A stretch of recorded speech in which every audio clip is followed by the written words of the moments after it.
આજે ગાંધીનગર કમલમ ખાતે ભાજપ પ્રદેશની બેઠક મળી। આજે ગુજરાત ભાજપના અધ્યક્ષના અધ્યક્ષસ્થાને અલગ અલગ જિલ્લાના પ્રમુખ, મંત્રીઓ અને મહામંત્રીઓ સાથે બેઠક। 2022ની મોદીજીના નેતૃત્વમાં હર ઘર અભિયાન ચાલી રહ્યું છે। 9 ઓગસ્ટથી આ કાર્યક્રમ થશે। પહેલી ગાંધીનગરમાં નીકળવામાં આવશે, ત્યારબાદ તમામ જિલ્લામાં આયોજન કરવામાં આવશે। પ્રતિષ્ઠિત અને જાણીતા લોકો આ યાત્રામાં જોડાશે। દરેક ઘર પર તિરંગો લાગે તેને ધ્યાનમાં રાખી આ અભિયાન ચલાવાશે। વિભાજન વિભીષિકા કરવામાં આવશે। આવતીકાલે જે પ્રદેશ વક્તાઓ જિલ્લામાં જવાના છે તેમના માટે પ્રશિક્ષણ કલોલ ખાતે કરવામાં આવેલ છે। દરેક ગામમાં જિલ્લા મહાનગરમાં પહોંચે તેનું આયોજન થયેલ છે। તિરંગા યાત્રામાં દરેક જિલ્લા કક્ષાએ આયોજન થશે।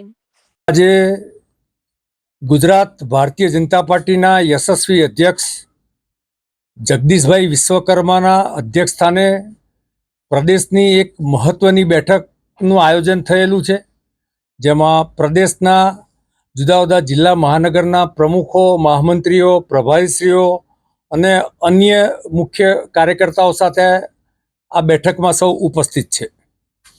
ખાસ કરીને 2022થી દેશના યશસ્વી પ્રધાન અને વિશ્વના લોકપ્રિય નેતા આદરણીય નરેન્દ્રભાઈ મોદીજીના નેતૃત્વમાં આખા દેશમાં હર ઘર તિરંગા અભિયાન ચાલી રહ્યું છે।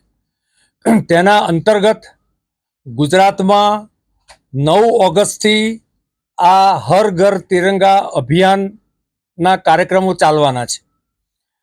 આના અંતર્ગત સૌપ્રથમ પહેલી તિરંગા યાત્રા ગાંધીનગર શહેરમાં નીકળવામાં આવશે।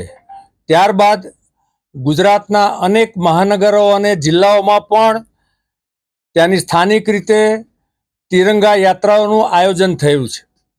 આ તિરંગા યાત્રામાં ભારતીય જનતા પાર્ટીના કાર્યકર્તાઓ, પ્રતિષ્ઠિત નાગરિકો, NGO, ડોક્ટર્સ, એડવોકેટ્સ, ચિંતકો અને સમાજના વિવિધ ક્ષેત્રે અગ્રગણ્ય કામ કરતા લોકો આ યાત્રામાં જોડાનાર છે। કુલ મળીને વધુમાં વધુ ઘર પર તિરંગો લાગે એક પ્રકારનું આ અભિયાન છે। ત્યારબાદ 14 ઓગસ્ટના દિવસે વિભાજન વિભીષિકા દિવસના જુદા જુદા કાર્યક્રમો આખા ગુજરાતમાં જુદા જુદા જિલ્લા મહાનગરમાં કરવામાં આવશે। બીજો કાર્યક્રમ જિલ્લા મહાનગરોના અભ્યાસક્રમનું આયોજન થવાનું છે। તેના અનુલક્ષીને આવતીકાલે પ્રદેશના વક્તાઓ જે જુદા જુદા જિલ્લા મહાનગરમાં જવાના છે તેમના માટેના પ્રશિક્ષણ વર્ગનું આયોજન કલોલ ખાતે કરવામાં આવ્યું છે। ત્યારબાદ ત્રીજો કાર્યક્રમ આપ સૌ જુઓ છો કે આદરણીય ગુરુ શ્રી રવિદાસજીના જે કાર્યક્રમનું શરૂઆત થઈ ગઈ છે તે કાર્યક્રમો આમ 20મી ફેબ્રુઆરી સુધી ચાલવાના છે। એટલે ગુજરાતના દરેક ગામડાઓ સુધી પહોંચે, જુદા જુદા જિલ્લા મહાનગરમાં પહોંચે તે પ્રકારનું આયોજન થયેલું છે।